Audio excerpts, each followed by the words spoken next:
دلم از بی محلی هات سراسر درد و آتیشه. فقط یک بار بگو عشقم عزیزم آخه چی میشه؟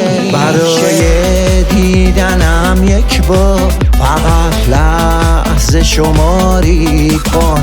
یه حس خوب یه لبخندی نمیدونم یه کاری کن.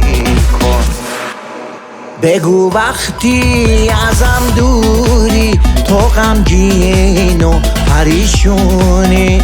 بگو حتی دروغ یک بار دوستم داری تو میتونی. سزای عشق ما این نیست جدایی در کمین باشه. نذارین بی محلی ها وداع آخرین باشه.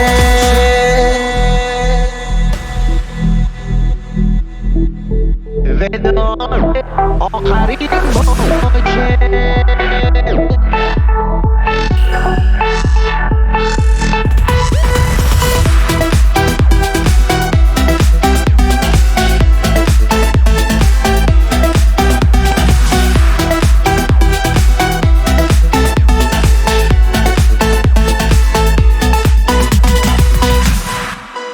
بگو وقتی منو داری دلت آروم و خوشبخته. نمیتونی بگی حتی دروغ گفتن واسط سخته. سرت گرمه یه جا دیگه داری از پیش من میری.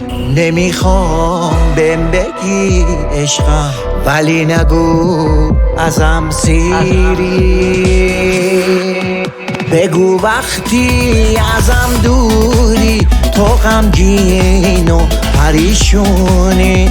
بگو حتی دروغ یک بار دوستم داری تو میتونی. سزای عشق ما این نیست جدایی در کمین باشه.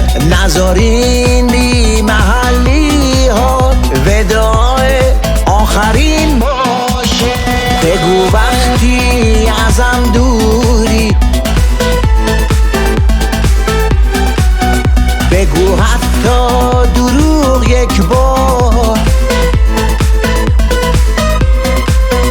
سزای عشق ما این نیست جدایی در کمین باشه. نذارین بی محلی ها وداع آخرین باشه.